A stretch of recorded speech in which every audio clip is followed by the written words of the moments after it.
My next guest is a single working mom who's on a mission to help teenage girls with bullying, self-esteem, and their grades through what she calls the Diva Academy. Please welcome today's leading lady, Shalena, to the show.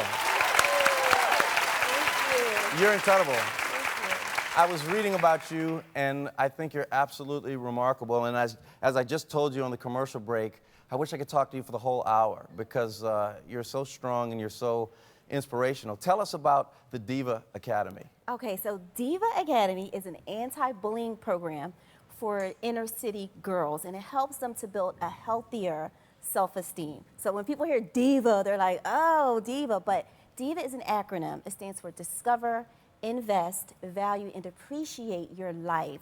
So thank you. I'm glad you explained that because whenever I hear the word diva, I think of Ryan Seacrest. Oh.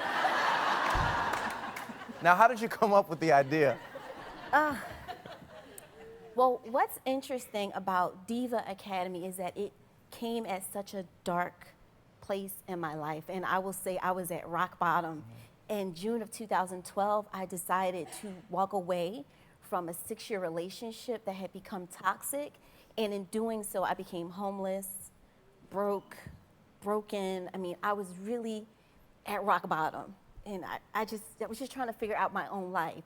And in the midst of that time, I read a statistic, and the statistic said that in middle school, if girls fail in math or English, they have poor attendance, and they have bad behavior, that they have a 67% chance of dropping out of high school, becoming pregnant, and even becoming incarcerated. And when I read that statistic, I thought, okay, you know, that's deep. And it was a week later, I went to the doctor's, and I was sitting there, and I was admiring this young lady who was sitting across the room. And at that time, I was like really into bangles.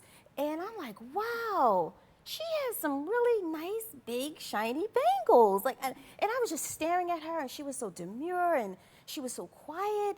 And it wasn't until she stood up to be seen that I realized that those bangles were really big, shiny handcuffs. And her feet were also shackled. And I looked at that young lady like, how did she get here? Here I was, rock bottom in my own life, but I just felt so compelled to do something. And I didn't have a lot of money. So where did you start? I mean, for somebody who is as destitute as you were, how were you able to find whatever it took inside of you to start this? Because this is a big deal. How did you start? I just started spreading the word. So with social media, it played a big part. I started reaching out to schools and local organizations, and it just caught fire. And I literally went on tour, and I started giving these workshops. That's incredible. It's so incredible. There's so many questions I have for you, but do you find that some of the reason that some of these young women are not able to find success is due to a lack of self-esteem? Oh, yes.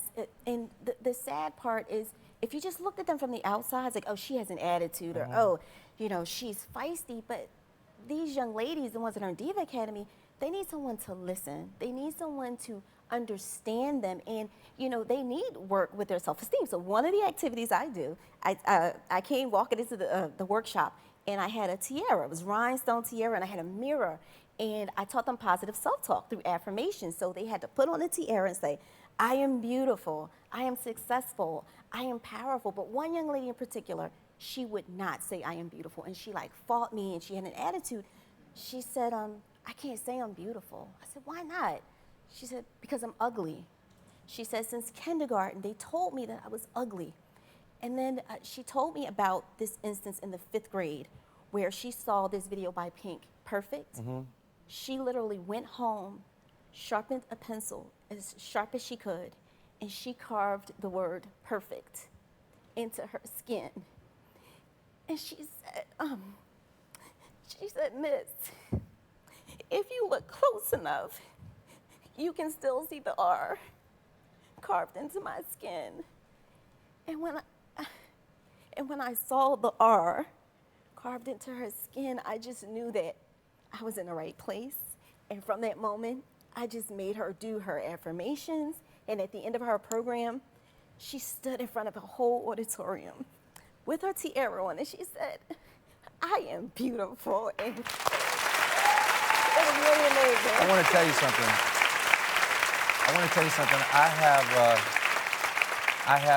Can we get you some, let's get some tissue. Thank you. Thank you. Thank you. I want to tell you, I have 3 daughters, and I think my daughters are very lucky because, you know, both of their parents are in their lives, and we believe in trying to teach self-esteem as well as we can, but as you know probably better than anyone, there's something about girls and self-esteem it's very hard to come by, no matter what the girl looks like on the outside or what she feels like. And to have you change one life, not to mention the countless other lives that you're changing, this is why I wanted to do this show. I wanted to have people that could sit at home and watch somebody like you, brilliant, elegant, smart, strong, caring, that is selfless enough to think, not only do I want to do something, but I'm going to do something. And you're changing lives. And that little girl with the R on her arm, I think that R is going to stand for respect for an incredible woman now, because you're an amazing lady. I heard that you and your son, KC, have never taken a vacation, and as I'm talking to you, I'm starting to realize you probably don't have any time for yourself. Well, Club Med would like to send you and your son, KC, to their all-inclusive resort in Punta Cana. They have great activities, like free access for you guys to enjoy. So you're going to take a break. You need a break, and I think you deserve a standing ovation, don't you? You are absolutely incredible. We'll be right back, folks. You are